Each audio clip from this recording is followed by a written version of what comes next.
제가 참 좋아하는 찬양 중에 하나가 주님과 같이라는 찬양입니다. 다 아시죠? 그 찬양의 가사가 참 은혜롭고 동감이 되는 가사 내용입니다. 주님과 같이 내 마음 만지는 분은 없네. 오랜 세월 찾아 난 알았네. 내겐 주밖에 없네. 제가 40여 년 짧은 삶을 살고 있지만 한 가지 깨달은 것이 있다면 이 세상의 모든 것들은 다 사라지지만 우리 주님의 사랑은 영원하여서 나를 끝까지 인도하여 주신다는 사실입니다. 학창시절 참 친구들과 생활하는 것이 좋아서 그 친구들과 영원할 것 같았습니다. 그런데 지금은 바쁜 삶 속에 연락하지 못하는 친구들이 참 많이 있습니다. 어린 시절 가지고 있었던 저의 무언가가 저의 인생을 인도하여 주고 저의 모든 것들을 해결해 줄 것처럼 생각했지만 지금 제 손에 있는 것은 아무것도 없습니다. 다 사라지고 없어지는 것이죠. 그러나 우리 주님은 여전히 나를 사랑하여 주셔서 나를 끝까지 인도하여 주시는 참된 목자가 되어 주십니다. 오늘 우리가 읽은 이 미가서를 포함한 소선지서들은 대부분 그 내용들이 암울하고 침울합니다. 왜냐하면 누군가의 죄를 지적하고 또 심판의 메시지가 담겨 있기 때문입니다. 그런데 이러한 암울한 이야기 속에서도 믿는 우리 그리스도인들은 소망을 발견할 수 있습니다.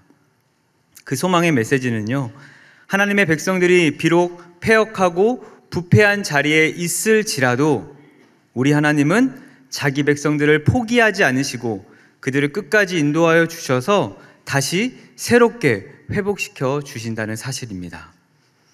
오늘 우리가 읽은 이 본문 역시 하나님께서 이스라엘 백성들이 하나님 앞에 범죄함으로 징계를 당하여서 나라가 멸망하고 이제 남은 백성들이 포로로 끌려가는 그런 고통을 당하고 있음에도 이 고통이 영원한 고통이 아니라 잠깐 당하는 사랑의 징계라는 것을 알려주시는 것입니다. 오늘 본문 14절입니다. 원하건대 주는 주의 지팡이로 주의 백성 곧 갈멜 속 산림에 홀로 거주하는 주의 기업의 양떼를 먹이시되 그들을 옛날같이 바산과 길르앗에서 먹이시옵소서. 이 본문에 보면 주의 지팡이라는 단어가 나옵니다. 여러분, 지팡이가 어떠한 역할을 합니까? 양떼들을 이끄는 목자가 사용하는 막대기입니다. 이스라엘 백성들은 이 지팡이라는 단어를 들으면요, 애굽 땅에서 이끌어냈던 그 모세가 든 그 지팡이를 생각하게 됩니다. 이스라엘 백성들에게 지팡이는 아주 중요한 의미를 담고 있는 것이에요. 그래서 미가 선지자는 하나님을 소개하면서 우리의 모든 인생을 이끌어 주시는 목자 되시는 그 하나님을 설명하기 시작하는 것이죠. 방금 읽은 본문에 보면 다양한 지명들도 나오게 됩니다. 갈멜 속 산림, 바산과 길르앗. 이건 모두 아주 풍성한 목초지로서 가축을 키우는데 아주 좋은 땅이었습니다. 나라가 안정되고 부패했을 때 이스라엘 백성들은 이 땅에서 많은 양떼들 또 가축들을 키우며 살았습니다.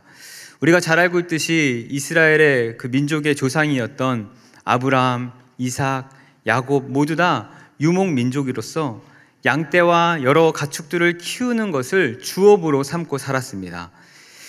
이 가나안 땅에 정착해서야만 이제 농사를 지을 수 있었지만 목축업은 항상 이스라엘 백성들에게 아주 중요한 역할을 했어요. 특별히 이스라엘 백성들은 양떼를 키우는 일에 많이 함께했습니다. 그들에게 양떼를 키우는 것은요, 단순히 고기를 얻을 수 있는 그런 수단에 머무는 것이 아니라 그 양털을 깎아서 이제 옷을 해 입기도 하고 또 양젖을 이제 짬으로써 아주 맛있는 음식을 또 건강한 음식을 만드는 데 사용하기도 하였습니다. 그래서 주업으로 이 양을 키우기도 했지만 삶의 질의 향상을 위해서 그 집집마다 양 한 마리, 두 마리씩 키우는 것은 아주 흔한 일이었습니다. 요즘은 대부분 반려동물로 강아지를 키우고 있지 않습니까? 당시 양을 키운다는 것은 단순히 그냥 고기를 얻는 수단이 아니라 생활의 유익을 위해서 마치 오늘날 강아지를 키우는 것 같이 반려동물처럼 양을 대접했어요. 그래서 우리와 다르게 이 양을 볼 때는 이스라엘 백성들에게 아주 사랑과 애정이 담긴 관점으로 양을 보게 되는 것이죠. 이처럼 목축업과 또 양떼를 키우는 일에 아주 인연이 깊었던 이스라엘 백성들에게 있어서 목자라는 단어는 아주 큰 의미가 있는 것입니다. 그래서 성경에서 이스라엘 백성들을 양으로 비유하고 또 하나님을 목자 이렇게 비유하는 본문들이 많이 나오게 되는 것이죠. 목자라는 이 단어 속에 양을 돌보는, 양의 모든 필요와 모든 공급을 채워주는 아주 따뜻하고 긍정적인 의미가 담겨 있다는 것을 이스라엘 백성들이 다 알고 있는 것입니다. 마치 이스라엘 백성들이 자신들의 양을 사랑으로 돌보았던 것처럼 하나님께서 자신들을 양처럼 돌보아 주기를 소망하는 마음인 것이죠. 그러니까 오늘 14절에 나오는 주의 기업인 양떼를 먹이시되라는 말은 하나님께서 이스라엘 백성들의 목자가 되어주셔서 양떼와 같이 인도해 달라는 표현입니다. 여러분 어떤 성경 구절이 떠오르지 않으십니까? 시편 23편입니다. 여호와는 나의 목자시니 내게 부족함이 없으리로다. 그가 나를 푸른 초장에 누이시며 쉴 만한 물가로 인도하시리로다. 하나님께서 이스라엘 백성들의 선한 목자가 되어서 그들의 인생 운명을 인도하여 주셔야만 참된 평안과 안식이 있다는 것입니다. 그런데 여러분 지금 이스라엘 백성들의 삶의 모습이 어떻습니까? 이방 민족의 침략으로 인해서 마음껏 양떼와 가축을 키우지 못하는 상황이 되었어요. 하나님의 징계하심으로 나라가 멸망당하고 포로로 끌려가는 그런 상황에 놓이게 되었습니다. 그리고 이제 앞으로 더 많은 고난이 그들 가운데 찾아오게 될 것입니다. 도대체 왜 이런 일이 그들에게 일어난 것입니까? 그들은 참된 목자 되시는 하나님을 버렸기 때문이에요. 거짓 목자를 따르느라 참된 목자 되시는 그 하나님의 인도하심을 버리며 살아갔기 때문입니다. 그래서 많은 고난과 고통이 그들 가운데 찾아오게 되었어요. 그런데 그러한 상황 속에 이스라엘 백성들이 깨달은 것이 있습니다. 아, 내가 잘못 알았구나. 하나님만이 참된 목자가 되시는구나.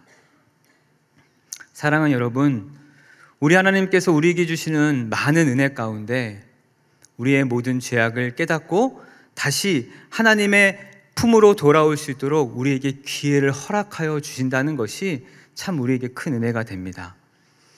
하나님은 하나님의 백성들이 죄악 속에 머물지 않고 다시 하나님 앞으로 돌아올 수 있도록 은혜를 허락하여 주시는 것이에요. 이스라엘 백성 역시 지금 앞으로 경험하게 될 많은 고난과 고통 속에 또 징계들을 통해서 다시 하나님께 돌아오게 되는 것이에요. 우리는 종종 우리에게 일어나는 많은 고난과 고통 가운데 정말 하나님이 나를 사랑하시는 것 맞나? 이렇게 오해할 때가 있습니다. 그러나 하나님의 인도하심의 가장 중요한 포인트는 우리를 끝까지 포기하지 않으시는 하나님의 간섭하심의 은혜인 줄 믿습니다. 이스라엘 백성들은 하나님의 인도하심을 거절하고 징계를 받게 되었지만 하나님은 여전히 그들을 버리지 않으시고 하나님의 양떼, 하나님의 기업으로 삼으셔서 끝까지 인도하여 주시는 것입니다. 그래서 포기하지 않으시고 사랑의 막대기를 들어서 그들에게 혼내기까지 하면서 끝까지 생명의 길로 인도하는 것을 쉬지 않으시고 일하여 주시는 것이에요. 저에게 두 자녀가 있습니다. 예쁜 남매인데요. 저는 남매면 안 싸울 줄 알았습니다.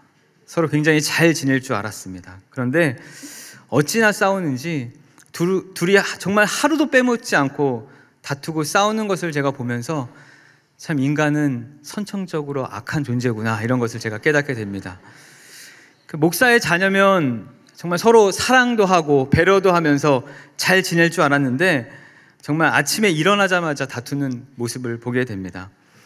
부모로서 다투는 그 아이들의 모습을 보면서 어떻게 해서든 가르치고 또 가르치고 하는데도 전혀 변화가 없는 것처럼 보여져요. 그런데 제가 더욱 놀라운 것은요, 그런 아이들을 보면서 끊임없이 가르치는 저의 아내의 모습에 놀라게 됩니다. 그만 포기할 만도 한데 끝까지 포기하지 않는 거예요.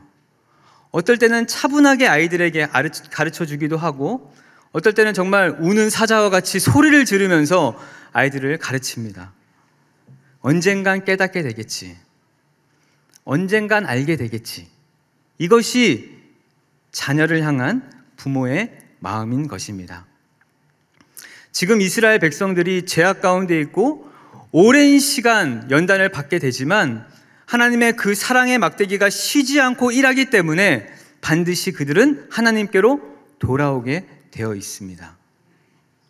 사랑하는 여러분, 혹여나 지은 죄로 인해 하나님과 멀게 느껴지는 그런 삶을 살고 계신 분이 계십니까? 현재 내 삶 속에 하나님의 사랑이 전혀 보이지 않는 그런 삶을 살고 계신 분이 계십니까? 우리 하나님은 절대로 우리를 포기하지 않으십니다.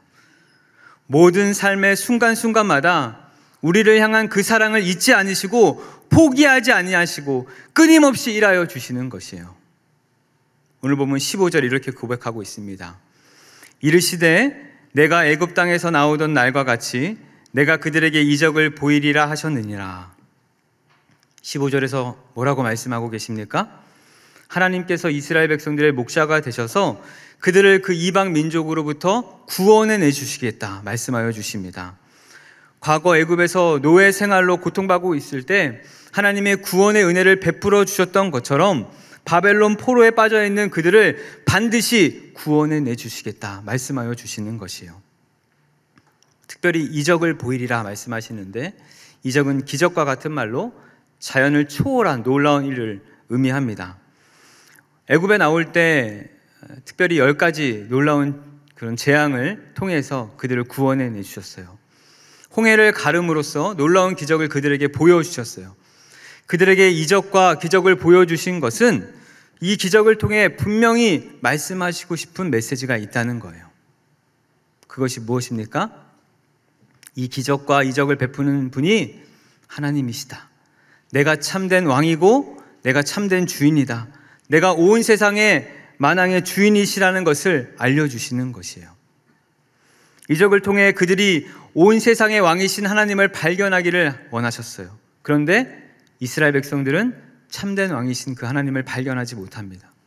오히려 우상 숭배를 하게 되는 것이에요. 이스라엘 백성들이 행한 여러 잘못 중에 가장 큰 잘못은 바로 하나님을 왕으로 모시지 않는 것입니다. 하나님을 왕으로 모시지 않고 다른 것을 왕으로 모시고 살았어요. 우상을 섬기면 행복할 줄 알았습니다. 잘 될 줄 알았어요. 성공할 줄 알았습니다. 그런데 그 결과가 무엇입니까? 나라가 망하고 먼 이방 나라의 포로로 끌려와 죽도록 고생하는 것입니다. 하나님이 아닌 다른 것을 왕으로 삼고 주인으로 모신 결과는 고난과 비극이었어요. 그런데 그렇게 그들을 내버려 두지 않으시고 때가 되자 큰 이적을 베풀어 주시고 하나님이 참된 목자고 왕이시고 주인이라는 사실을 깨닫게 하여 주시는 것이요. 우리 사랑하는 남서울 모든 성도님들, 종종 우리의 삶에 어두움이 가득할 때마다 참 하나님은 놀라운 방법으로 우리의 일들을 해결해 주실 때가 있습니다. 인간적으로 눈으로 볼 때는 도저히 불가능한 상황이에요. 그런데 하나님이 놀라운 은혜를 허락하여 주셔서 풀어지는 은혜를 베풀어 주시는 것이에요. 당시 역사적으로 보면 이스라엘 나라가 멸망한 후에 다시 회복된다는 것은 불가능한 일이었습니다. 왜냐하면 당시 페르시아라는 강대국이 이제 바벨론을 정복하고 여전히 전 세계의 강국으로 자리 잡고 있었기 때문이에요. 70여 년 동안 포로 생활을 했던 이 이스라엘 백성들이 그 페르시아의 강국의 힘에 이겨낼 수 없었습니다. 그런데 어떻게 풀어집니까? 페르시아의 왕이었던 고레스가 이스라엘 백성들에게 자유를 선포하여서 가나안 땅으로 돌아가게 합니다. 그런데 그냥 자유를 주는 정도가 아니었어요. 그들에게 정착할 수 있도록 돈도 주고 보물도 주고 계속적으로 은혜를 주는 것입니다. 이스라엘 백성들은 자유를 위해서 한 것이 아무것도 없는데 하나님이 때가 되자 왕의 마음을 움직여서 이스라엘 백성들에게 자유를 줄 뿐만 아니라 놀라운 은혜까지 더하여 주는 것이에요. 사랑하는 여러분, 우리도 아무것도 한 것이 없는데 하나님께서는 계속적으로 우리에게 은혜를 부어주십니다. 늘 하나님을 멀리하려고 노력하는 우리들이지만 하나님은 놀라운 은혜를 우리에게 부어주셔서 다시 하나님께로 돌아갈 수 있도록 인도하여 주시는 것이에요. 그런데 여기서 끝이 아닙니다. 16절 그리고 17절이에요. 이르되 여러 나라가 보고 자기의 세력을 부끄러워하여 손으로 그 입을 막을 것이요 귀는 막힐 것이며 그들이 뱀처럼 티끌을 핥으며 땅에 기는 벌레처럼 떨며 그 좁은 구멍에서 나와서 두려워하며 우리 하나님 여호와께로 돌아와서 주로 말미암아 두려워하리이다.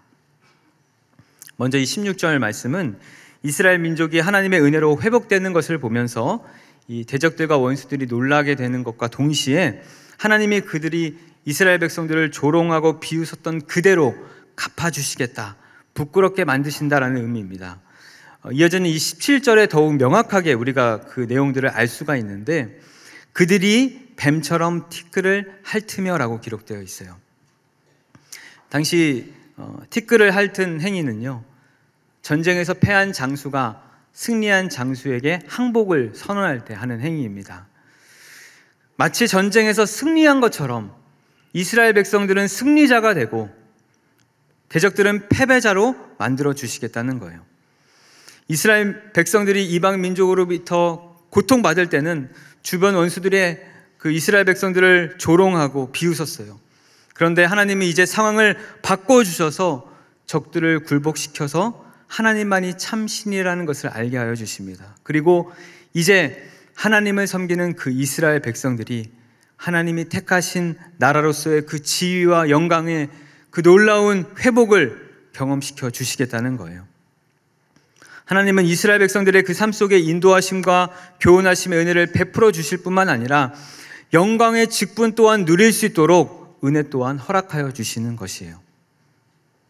사랑하는 여러분, 과거 그 이스라엘 백성들에게 은혜를 베풀어 주셨던 하나님은 여전히 오늘날 예수 그리스도를 믿고 영접한 모든 성도들을 향해 동일한 은혜를 베풀어 주고 계십니다.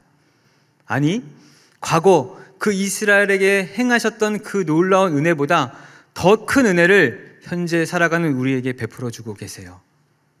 어떤 은혜이십니까? 오늘날 우리를 향해서 하나님은 하나밖에 없는 예수 그리스도의 생명을 주심으로 우리를 하나님의 자녀로 삼아주시는 놀라운 은혜입니다. 영광의 직분을 회복시켜 주셨어요. 세상에서 가장 위대한 이적과 큰 은혜는 예수 그리스도가 우리를 구원하여 하나님의 자녀로 삼기 위해서 생명을 내어주셨다는 것입니다. 제가 서두에 아이들의 이야기를 잠시 했는데 이 아이들이 아무리 싸우고 다퉈서 조금 믿기도 하고 답답하게 하더라도 저의 자녀이기 때문에 여전히 사랑스럽습니다. 정말 눈에 넣어도 안 아프다라는 말이 무슨 의미인지 알 정도로 아이들을 보면서 제가 참 사랑을 깨닫게 됩니다. 그래서 아이들이 말을 안 듣고 자기 마음대로 하고 또 투정도 부리고 그렇게 아무리 나쁜 짓을 하더라도 저의 자녀이기 때문에 그들이 무엇인가 원하는 것이 있다는 것을 알면 해주고 싶은 마음이 듭니다. 우리 하나님이 우리를 그렇게 보시는 것이에요. 하나님의 자녀로 삼기 위해서 자신의 하나밖에 없는 예수 그리스도의 생명을 내어 주셨습니다. 이것이 어떤 의미를 담고 있습니까?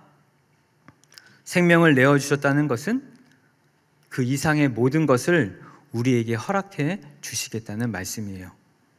로마서에서 이렇게 기록하고 있습니다. 자기 아들을 아끼지 아니하시고 우리 모든 사람을 위하여 내어 주신 이가 어찌 그 아들과 함께 모든 것을 우리에게 주시지 아니하겠느냐. 사랑하는 여러분, 우리는 하나님의 그 놀라우신 사랑, 지극히 큰 은혜를 받은 사람들이에요. 세상의 그 어떤 피조물보다 하나님의 크고 높은 사랑과 은혜를 입은 존재인 줄 믿습니다. 우리에게 이렇게 큰 은혜를 베풀어 주신 이유는 이 모든 것을 베풀어 주신 분이 누구신지 명확하게 알게 하기 위함이었어요. 온 세상의 왕이신 하나님, 온 우주의 왕이신 하나님을 알기 원하기 때문이에요. 그분만을 사랑하고 그분을 알아가게 하기 위해서입니다. 그냥 단순히 구원받은 것으로 끝나지 않고 하나님의 그 지극한 사랑과 은혜를 받은 자로 이제 합당하게 살아가는 존재로 살아가기를 원하시는 거예요. 그런데 우리가 그러한 존재로 살아간다는 것이 참 힘이 듭니다. 제가 현재는 교구를 섬기고 있는데 2년 전까지 이제 청년 이부를 섬겨왔습니다. 청년 이부를 섬기면서 느낀 것 중에 참 가슴 아프고 안타까운 것은 우리 청년들이 이 땅을 살아가기가 참 어려운 시대를 살아가고 있다는 것입니다. 저희 남서울교회 청년들은 대부분 이제 타지에서 온 청년들이 많은데요. 숨만 쉬어도 돈이 나간다, 이런 말이 그들에게 참 적용이 됩니다. 주거비, 생활비, 세금, 또 각종 지출을 하면서 생활하기가 참 어려운 시대를 살아가고 있습니다. 또 취업하기도 참 어려운 시대 가운데 놓여서 결혼을 생각하기가 어려운 그런 시대를 살아가고 있습니다. 사실 청년들뿐만 아니죠. 비록 코로나19 기세가 조금 누그러졌지만 숨 돌릴 틈 없이 찾아오는 경제 위기로 힘든 시기를 지금 모두 보내고 있습니다. 올해는 또 경제 한파, 또 정치에 또 새로운 판이 짜여지는 아주 대격동의 해가 될 것으로 보이면서 많은 어려움이 우리 가운데 찾아옵니다. 사회적으로도 저출산, 또 자살자 급증, 중독 문제, 여러 가지 문제가 겹치면서 참 이 시대 가운데 소망이 전혀 보이지 않는 거예요. 하나님의 자녀로 이 땅을 살아간다는 것이 더더욱 어려운 시대가 되었어요. 그런 우리들을 하나님께서 친히 이끌어 가십니다. 하나님은 우리를 단순히 구원하시는 것으로 끝나지 않고 구원받은 주의 백성들이 이제 하나님의 자녀답게 살아갈 수 있도록 친히 그 성숙의 자리까지 이끌어 가십니다. 가장 선하고 좋으신 그 하나님, 가장 의롭고 공의로우신 그 하나님의 그 놀라우신 인격과 성품을 닮아가는, 나를 부르신 그 주님을 사랑함으로써 알아가는 그 놀라운 자리까지 우리를 친히 끌고 가시는 것입니다. 사랑하는 여러분, 결국 이 신앙생활이라는 것은요, 하나님을 더 사랑할 뿐만 아니라 하나님을 알아가는 과정인 것이에요. 우리 신앙생활에 있어서 가장 중요한 것이 하나님을 사랑하고 그를 닮아가는 것이에요. 이를 위해 우리가 사랑하고 닮아가야 할 그분이 어떤 분인지 명확하게 알아야 하는데, 오늘 본문에서 하나님은 어떻게 설명하고 있습니까? 19절입니다. 다시 우리를 불쌍히 여기셔서 우리의 죄악을 발로 밟으시고 우리의 모든 죄를 깊은 바다에 던지시리이다. 여러분, 서두에서 말씀드렸듯이 이 미가서가 기록될 당시의 이스라엘 민족들은요, 하나님께 범죄하여 징계를 받은 때였어요. 앞으로도 많은 고난이 그들 가운데 찾아오게 될 것입니다.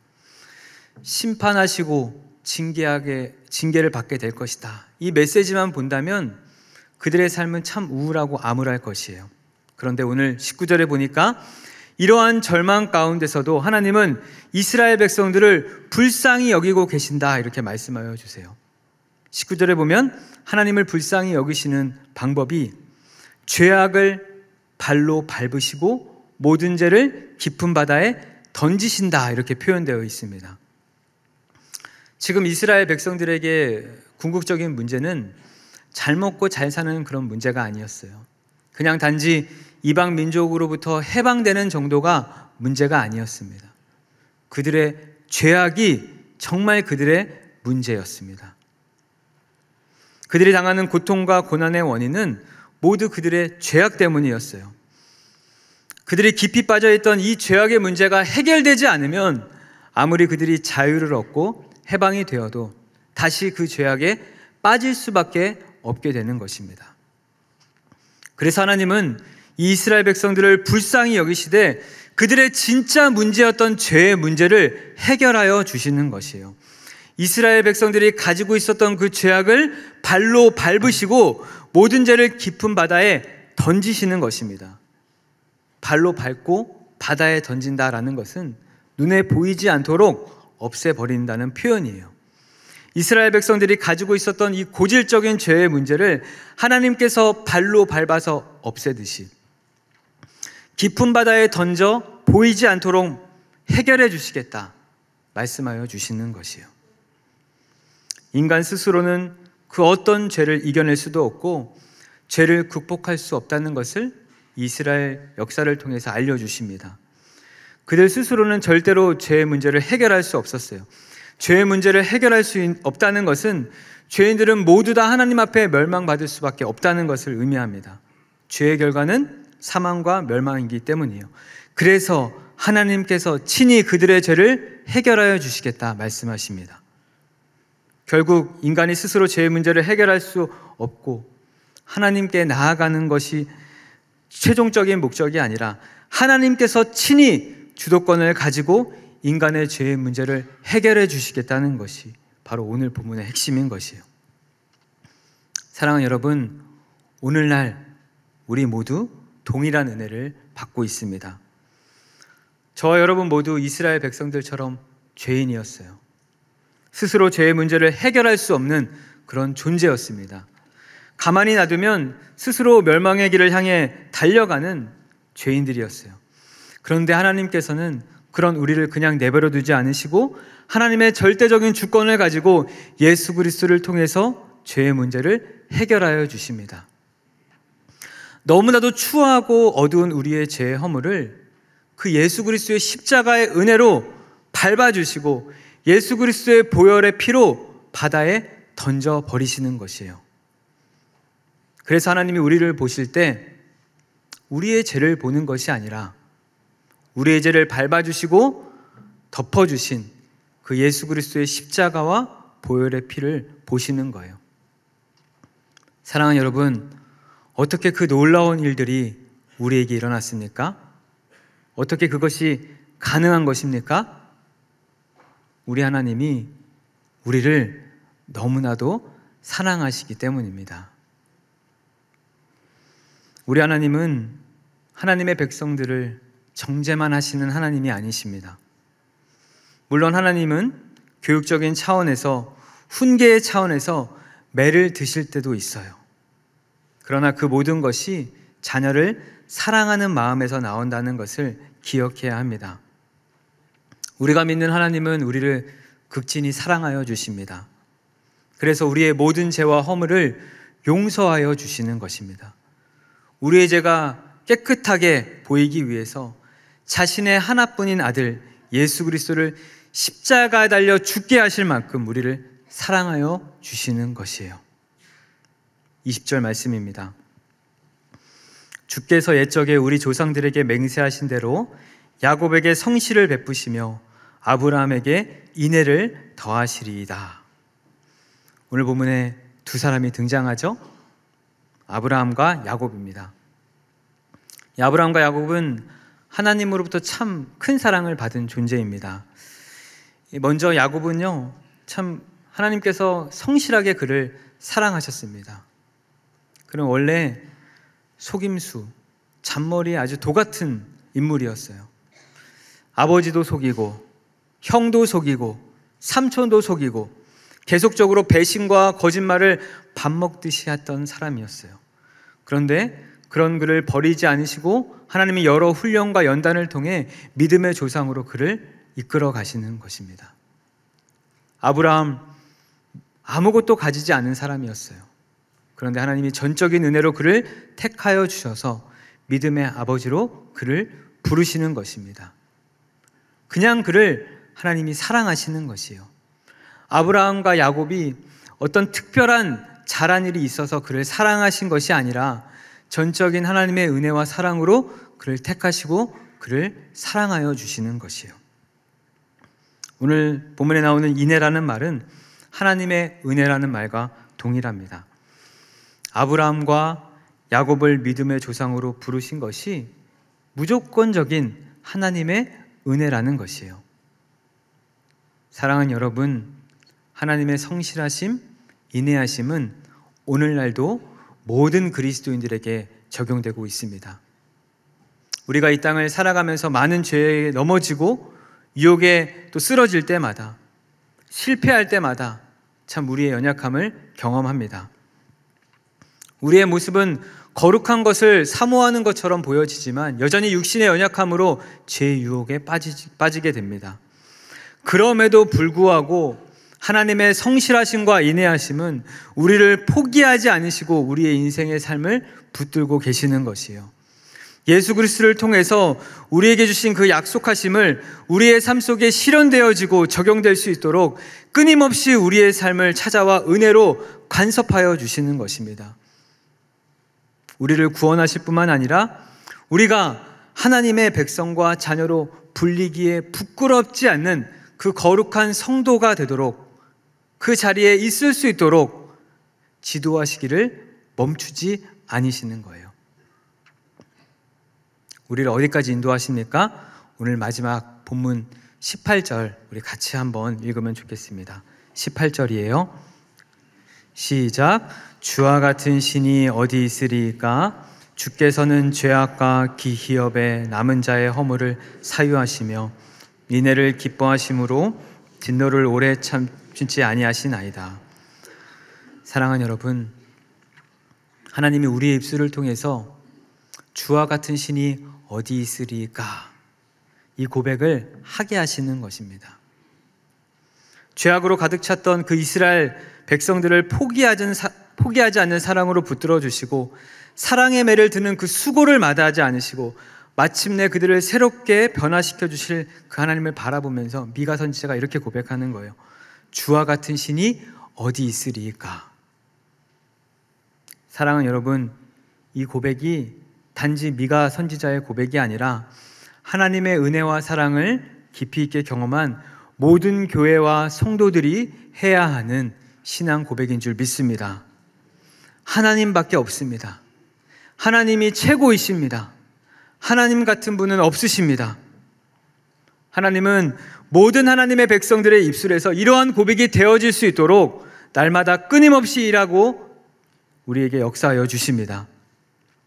우리의 인생 가운데 많은 시련과 연단의 세월 가운데 또 제약된 길을 갈 때도, 때가 내가 원치 않은 길을 갈 때도 있지만 그런 많은 시행착오를 겪으면서 그런 가운데 하나님밖에 없구나, 하나님이 최고이시구나 라는 고백이 마음 깊은 곳에서 우러날 수 있도록 우리를 만들어 가시는 것이에요. 오늘 함께하는 귀한 남서울 모든 성도님들, 이 땅에 그 어떤 것도 우리 주와 같은 분이 없으십니다.